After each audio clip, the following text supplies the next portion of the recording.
Okay, so digital post-processing part 2. So a few things we're going to talk about today is just how does smoothing and how does edge enhancement happen. Those are two very big operations that can be done post-processing wise. All of this, remember, is being done to try to make an image more diagnostic or try to find some little hidden pathology that you might have missed the first time around. We'll talk about some of the mathematical ways that this is done, but from a non-mathematical standpoint. What you see here, just on our splash screen, is the original raw data information, and then a very high spatial resolution, high contrast image coming out here. So we'll talk about how some of these things are done. And this may seem familiar to you because it should be, right? Here we have a kernel, and we talked about it a week or two ago in terms of how we could use a process known as interpolation, where we take the known brightness levels of pixels and try to reassign maybe a dead pixel. But we can also utilize this methodology that takes place again in what we call the spatial domain, which is looking at where pixels are located on a matrix. And we can use this with specialized kernels that we'll talk about in a couple of minutes to either smooth the image, increase the spatial resolution, and even subtract out information and make it dark so you can possibly see aspects of the image that you weren't able to see earlier. So on the next slide, we have a few examples of different types of kernels. And the way these things work is that you have a raw data image, and you never see this happening. All these things happen in the background, and we're going to go into some aspects where there are several steps. But for you, it seems pretty seamless. You press a button and it just kind of happens. These operations are very fast, right? You know, when you flip an image, for example, you press the button, it just seems to flip instantaneously. You don't realize the different steps that are happening in the background. But these kernels, you can look at them in a way in that they don't actually do this, but imagine them floating over all the pixels that make up your current original image to do a sort of analysis to then create your new image, right? And the way these kernels work is that, and here are three examples, you have an A, B, and C, they're designed to each do something a little bit different to the image. So in the first one, A, right, you have all of the pixel values, their brightness levels are the same, right? It's 0.5 in each one. So if you can imagine, this is going to sweep through your current image, and it's going to take a lot of the pixel brightness levels and convert them to similar values. So you'll have less brightness levels. And what that will do is it will smooth the image, right? It'll make it less pixelated. It'll make it less noisy. It'll brighten up the image. That's what happens in smoothing. Right, and it talks about in your book, I don't know if it works exactly like this. It's not that important in that, you know, it starts in the left-hand corner of the image, and then this moves across, 9 pixels at a time. And every single pixel on your image is ultimately going to be covered by this kernel. It's really a mathematical process that's going on in the background. It's very complex. It's really beyond the scope of this course for sure. But we want to get a little bit of a somewhat background understanding. Take a look at example B. B is another kernel where the sums within the kernel add up to 1. You see you have 8 negative numbers, negative 8 plus 9, you're left with 1. And this is designed to do edge enhancement. Right, so edge enhancement is going to increase spatial resolution. Edge enhancement is going to make the image sharper, give you more detail, but unfortunately is usually associated with a higher level of noise. That's the downside of when you increase spatial resolution, when you do something like edge enhancement. And C is yet a third kernel that is going to result in a suppression of background. So for example,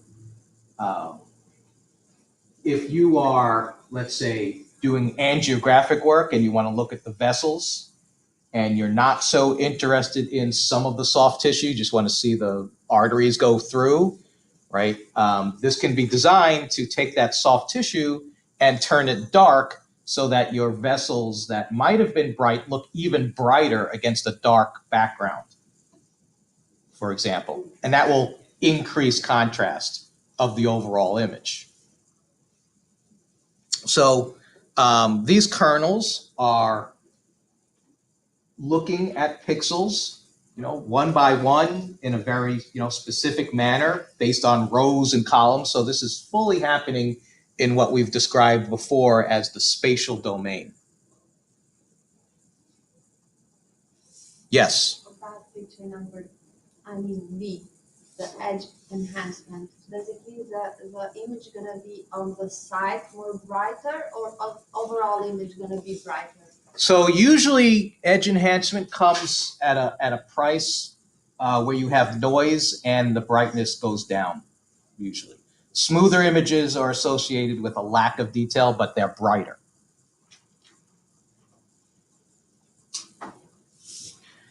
Now, here's an example of a technique called Unsharp masking or Unsharp mask filtering. It's using a kernel, as we've described. Again, it's in the spatial domain. And the object here is to get a very detailed image, increase the sharpness. So you might look at this and go, what? This looks terrible.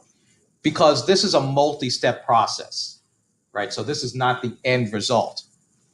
So there are about 3 or 4 steps, depending on whether you want to count the original image that you have to start with, as your first step or not. So one thing to realize, though, is you start off with one image. It's only one set of data. Yet you're going to create several other sets of data to make this happen at the end of the day. And that's going to require more memory in your computer for this. So every time you do some of these operations, you create more data than what you actually started with. So if you can imagine, I don't know if you guys have subscribed to some of the little magazines that I may have mentioned a year ago or get some things online, but some of those really fancy 3D images that you can turn around and spin and they look really interesting and you see them on the news once in a while. Lots of data required to create those things. So what we do here is we start off with our original image, that's A. And then we run a kernel over it, right? Like I said, you can picture it sliding, over the image, starting at the left side and going through all this. And it is going to take out the detail and smooth the images, the image, I should say. So that would be a low pass filtering technique being utilized. And all of a sudden it looks pretty blurry. So this is not where we want to end up with. So now we need to do another step. But what I want to point out before we do that is it's still a negative image, right? The joint space is black there. It's still black here. All the contrast is pretty much the same. We've just taken out the details of the objects.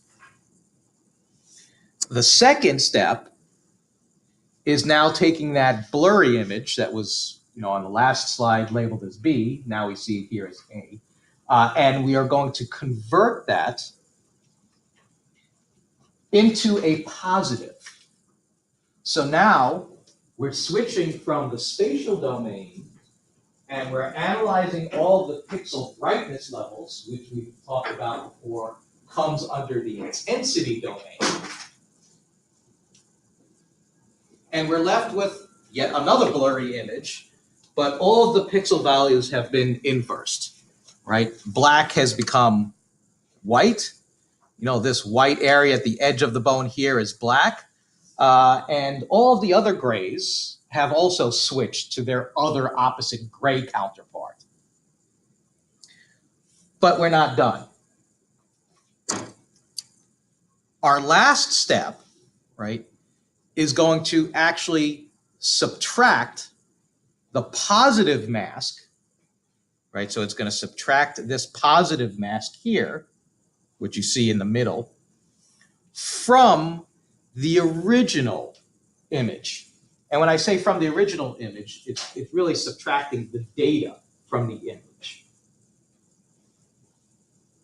And we're left with this final image here that, yes, it may not look very pretty, but you have a lot of detail in there associated with a lot of noise. And notice that our contrast has been changed back. So we're back to a negative where you expect the joint to be dark, it is. Now, you can still do other operations on this. You can try to now smooth this a little bit, but that might kind of defeat the point, and you might lose the extra spatial resolution that you just tried to get. You can certainly window and level this a little bit, so you can then change the brightness and the contrast a little bit. But this is the idea, and if you're looking for something really tiny, you might see it here, especially if you magnify the image, yet another operation, compared to our initial image. Right, so like it or not, visually speaking, it can sometimes create a diagnosis that you might not have seen earlier. And it's a digital world. You can look at this image with this image right next to it, and then display them both in two separate windows on your really expensive radiologist monitor. Right? So it does leave you with a lot of noise, but it is something that you could never do with film. Film just, it was what it was. It came out of the processor, and the most you could do is hold it up to a bright light. So the opposite of edge enhancement would be image smoothing. Right? This was our first kernel in the example before, where all the numbers were, changed to the same brightness level. There's some variance in there. I mean, if you change every pixel to the same exact number, then you won't have any contrast at all, and you won't know what you're seeing. But the idea is you're taking, a lot of different grayscales, and you're reducing the number of grayscales.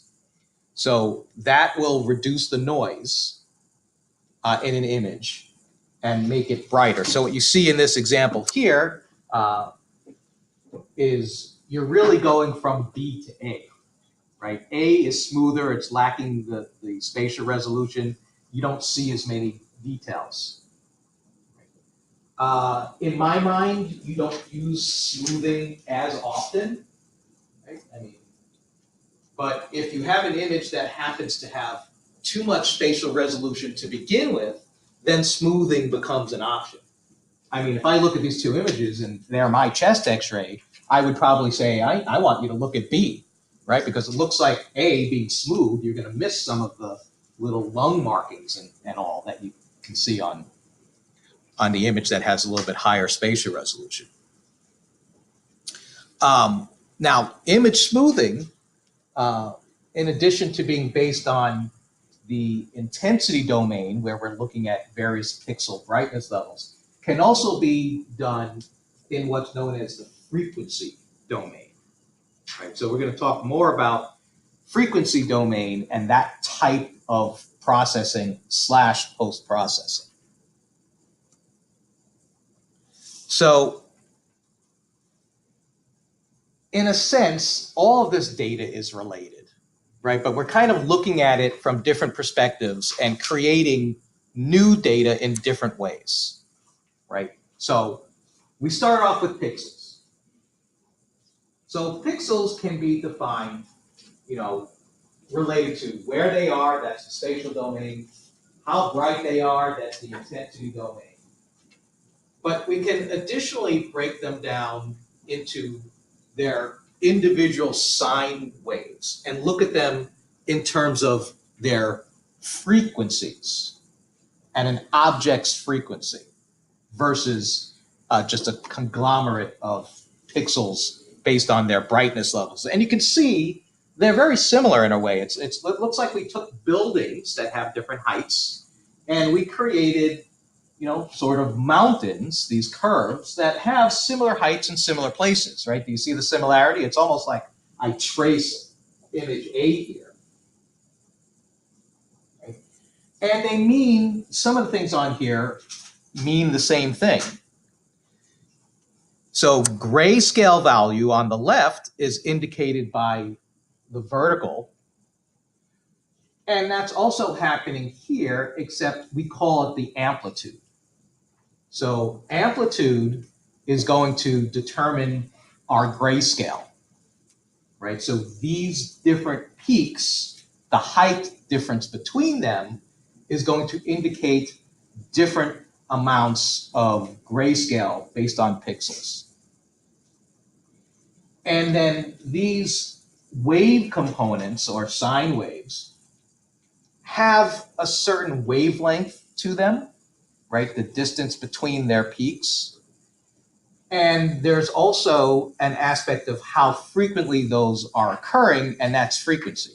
And there's going to be a relationship between the two, right? We're going to talk about the relationship on the image when the amplitude changes, and we're going to talk about what happens to the image when the wavelength / frequency change. Because remember, wavelength and frequency are also linked together, right? Shorter wavelengths also mean higher frequencies. So let's go into this a little further. So here we have our two examples again. Right? So when we look and when we compare the image on the top A to the image on the bottom B, right, we're taking the gray levels of each pixel that's broken out in A, and as I mentioned, we're transforming them into the various heights, the various amplitudes, and creating this complex sine wave. And when we do that, we can now look at the image from an object point of view in terms of bigger versus smaller objects. And then we can say that shorter wavelengths represent smaller objects. And because of the relationship between wavelength and frequency, we can also say that shorter wavelengths also represent higher frequencies, because they do. I'll show you.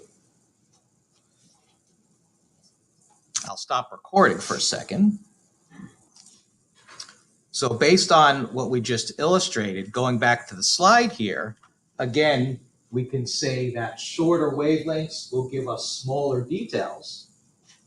Longer wavelengths represent larger objects. But we could say the small details have higher frequencies, and I didn't write it down, but we can also say that larger objects have lower frequencies and longer wavelengths.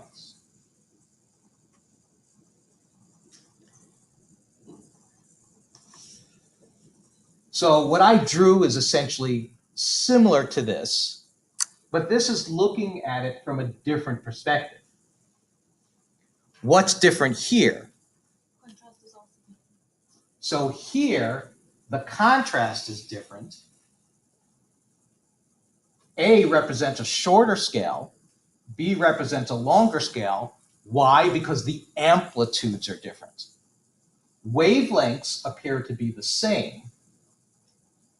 So in terms of spatial resolution, they have a very similar spatial resolution, but having different amplitudes, the height of these waves, gives them a different grayscale.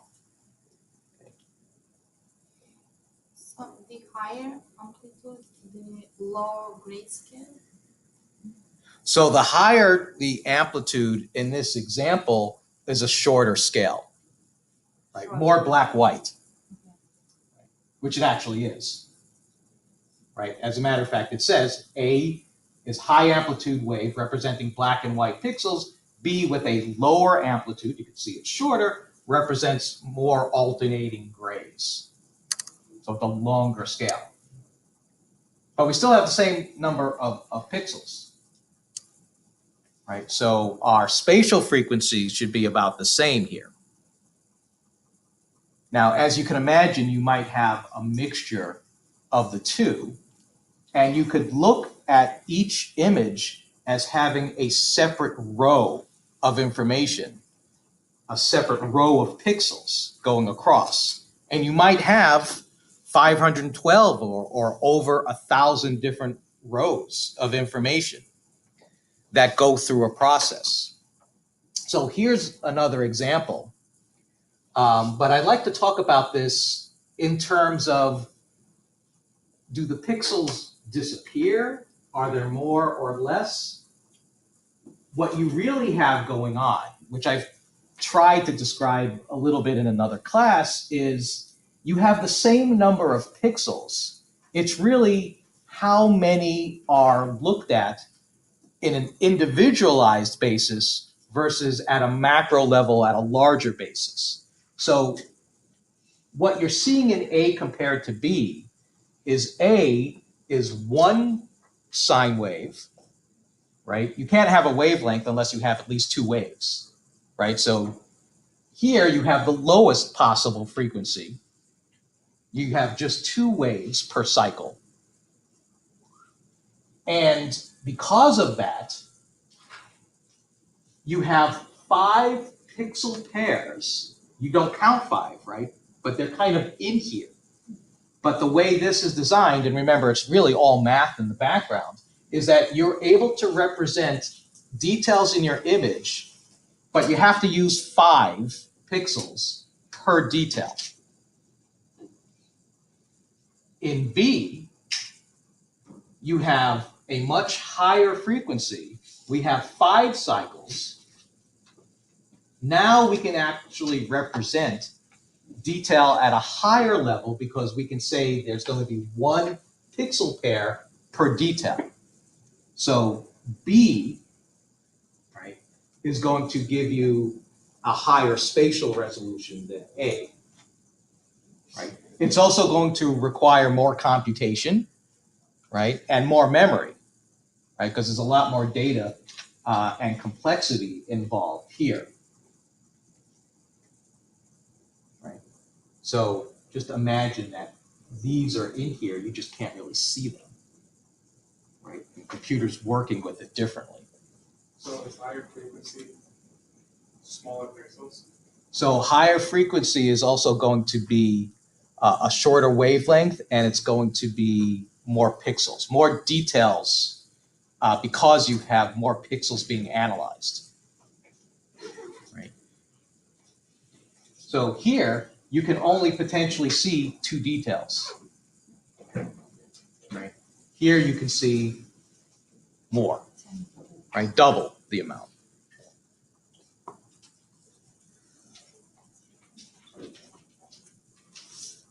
Now, to take this to really the next level is when we break up the data, we break it up into multiple different sine waves that combine and can be combined in different ways to show our image as what we think looks like a normal image, or one that's more smooth, or one that has more spatial resolution. by combining these in different ways. So what you have going on here is an example of just one row in a matrix. And at that, it's not even a full row because it's only 10 pixels, right? It should be several hundred pixels, right? Because we said, you know, a 512 by 512 matrix, what did we say, has 262,000 some odd pixels. So this is, you know, just a small little example. But what you have here in A, right, which is a very complicated wave, is created or put together through a specialized mathematical process that's very complex, known as the Fourier transformation, or Fourier transform for short. It happens to be the reconstruction method predominantly used in MRI, but we wouldn't be talking about it if it wasn't also used in digital imaging. And what you have here to kind of finish this off is lines B, C, and D, right, consist of breaking apart the data into their different sine waves and looking at objects from a different frequency perspective instead of just spatial or intensity. And you can see here, for example, that you have these little details, right, in this 5 Hertz line, right? So Hertz is just a term for how many cycles you have. It helps you describe wave functions. And we can see that the wavelength here is very high compared to here, very short, I should say, right? And that's going to represent small little details. But there are other aspects of the image that represent larger objects based on longer wavelengths, and how that is all kind of, for lack of a better term, smushed together gives us this overall complexity of A, which in turn gives us our different brightness levels. Right? At the end of the day, when you think about it, what happens to pixels? All they do is change brightness level. Yet you're able, through changing those brightness levels in subtle ways, to increase spatial resolution, change our contrast, do all sorts of things, magnify the image. It's all just in assigning grayscales to individual pixels. Right? For instance, magnification is going to take nearby pixels and just make them similar to the other nearby pixels and grow your image.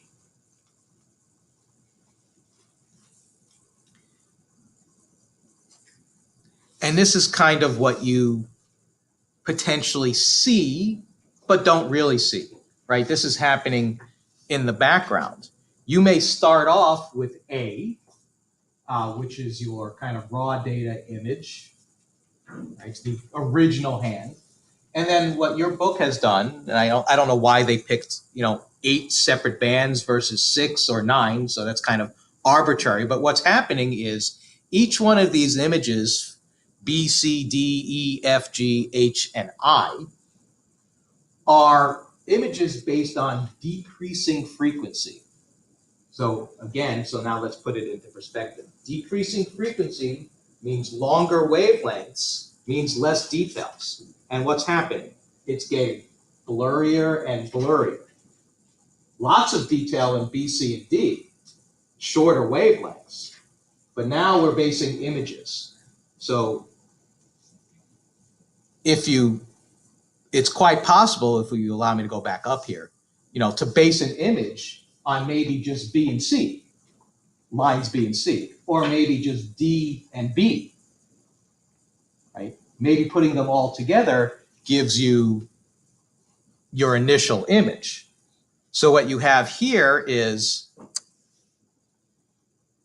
images where the image is based on different wavelengths. And by the time we get to H, we can barely see such long wavelengths in there and low frequencies that we have barely a hand.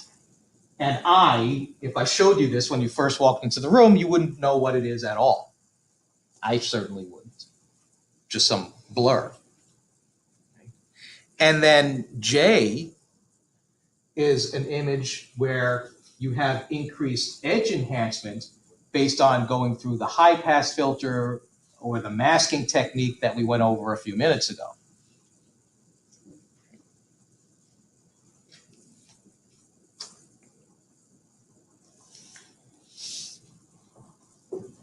That's the challenging part of the lecture, right? The rest is just a little bit about display and what does that mean for us? So the display system, essentially the monitor that you view your image, is sometimes looked at as the weakest link in the system. Why? Because you can cut costs, get a cheap monitor. I used the example in the last class. Some of you might know this. You're all familiar with MP3 files? Everyone downloads MP3 files? Yes. Well, there are higher quality FLAC files that you can download, and they sound better. But you wouldn't know the difference if you look at it, if you listen to it on my $79 Samsung. Maybe if you listen to that FLAC higher quality audio file on better equipment, say the $1,000 Samsung, 10 times mine, and I haven't done this to try it, but the idea here is if you have a better monitor, you may be able to display the information that the system produced. Right? If the monitor, so let's get to radiology speak. So when we say the term better or worse, we can describe that as dynamic range. So if I have a low dynamic range monitor, which I wouldn't, that's kind of like almost asking for a lawsuit, right?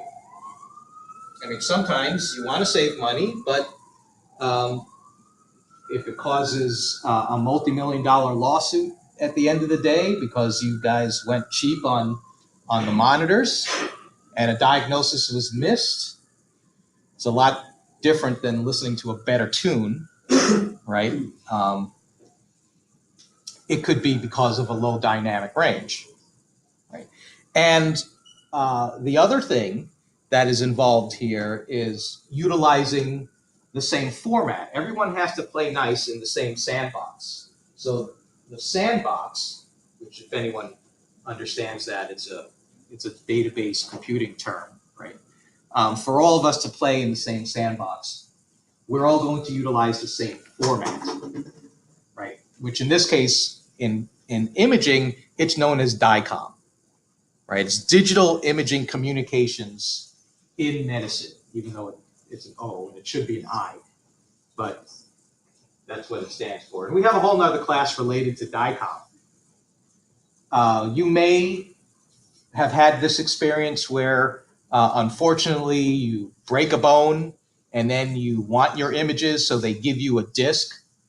But that disk not only has the images in a DICOM format, but you need a DICOM reader with its own software to open up the image.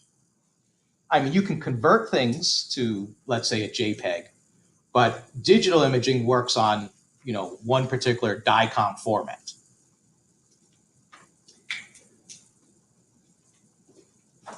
Okay. Questions so far? Yes. If you convert the image from one format to different one, is it going to be read under different algorithm, or somehow it's going to affect the quality of the image? So yeah, if you convert to a different file format, then there are less things you can do.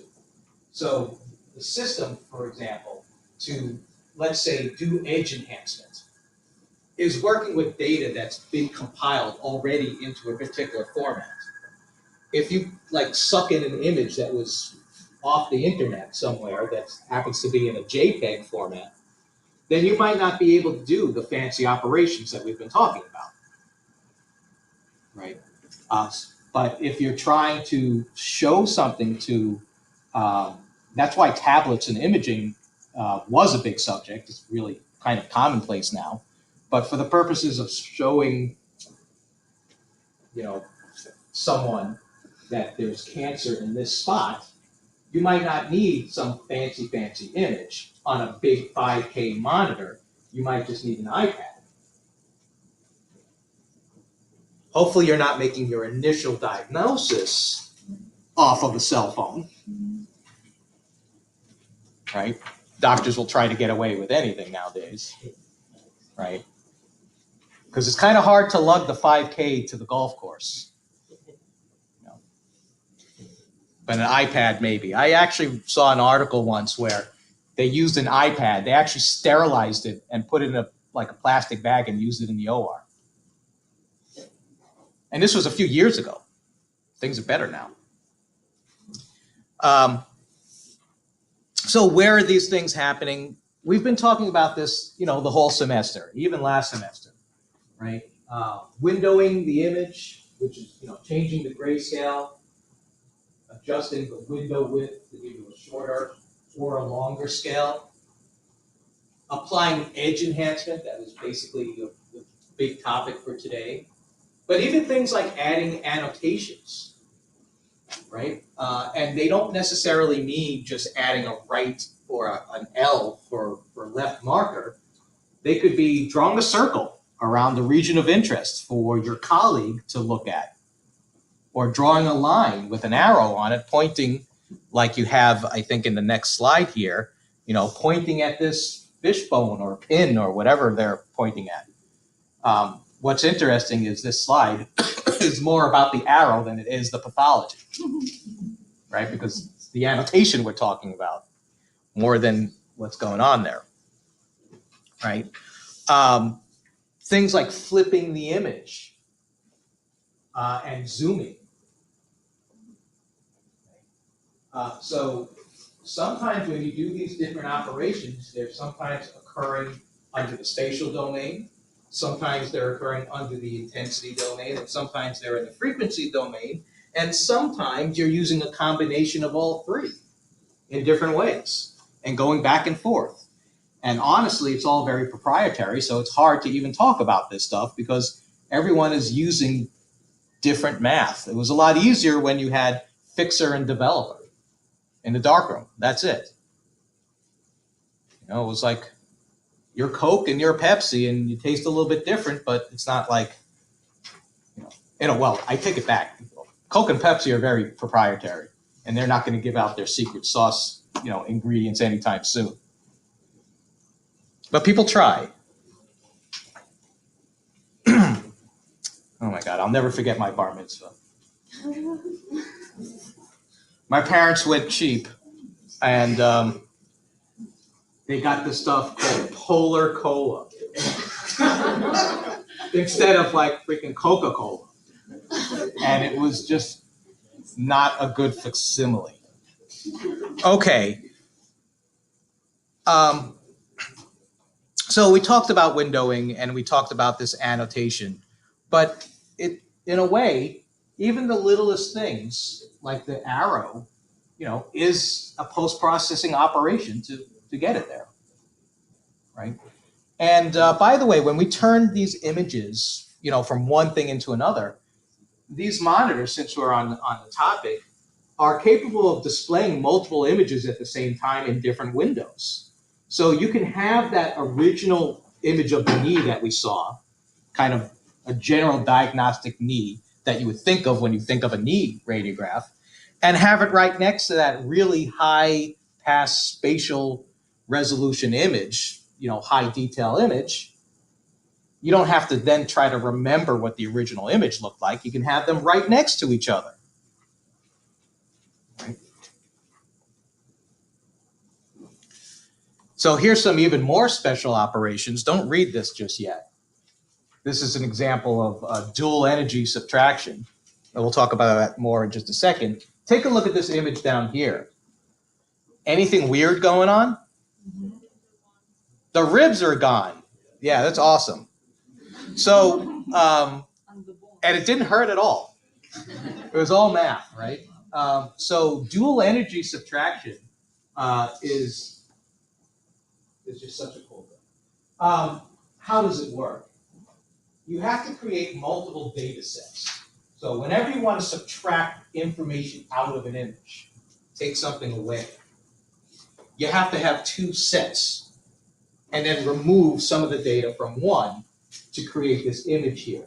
So the two sets here are based on two different exposures at two different energy levels. So how is this done? You do one at usually at 70 kV, and another data set at 140 kV, and then you subtract out what you want.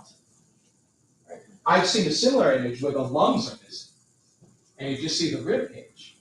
So remember, the computer can analyze all several thousand different grayscales and can figure out the majority of the grayscales that make up each rib, for example, here, and then make them disappear. Right? Which is kind of neat.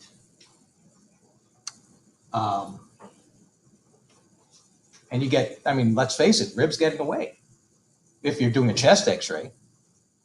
Right? Ribs are good if you're doing ribs. So unfortunately though, right, two exposures means more exposure, right? It's very hard to get, win-win situations in radiology overall. But it is possible, as this points out, to potentially do this with some type of filter where, let's say, you have two layers of phosphor such that you have a filter in between them and you use the same amount of radiation, but you have one layer feeling the radiation differently than the other layer, which will give you your two different data sets. So I've actually seen this in action where a patient takes a deep breath, technologist sets it for dual energy, and you hear beep, beep, right? Patient's still, holding their breath for both exposures. So dual energy subtraction, it gets utilized in CT a lot, dual energy. So while the CT machine is spinning around, it's changing kV while it's moving, right? And it only takes about a quarter of a second, half a second nowadays is slow to go from the top to the bottom. Have you guys talked about CAT scan yet? I should teach that class. I mean, I do teach that class, but for other people. I should teach that class here. So that's pretty neat. Last slide, just a little summary, right? We've had some, myself included, issues with what's pre-processing versus post-processing. We've talked about a lot of the post-processing techniques are really do-overs of pre-processing techniques. But I suppose we can, certainly say that, reformatting the display is definitely post-processing. Field uniformity corrections, where we're analyzing the fields of collimation, dealing with, some of the noise and correction for dead pixels, and the initial histogram analysis. And then when it looks at the lookup table, that's where the rescaling occurs, also known as normalization. Those kind of fall under pre-processing. And it's a whole world out there. So if you guys one day get tired of, people getting hit by trucks and you having to take their x-rays, you can, go on for your master's and doctoral degrees in higher level mathematics and be creating some of the algorithms out there.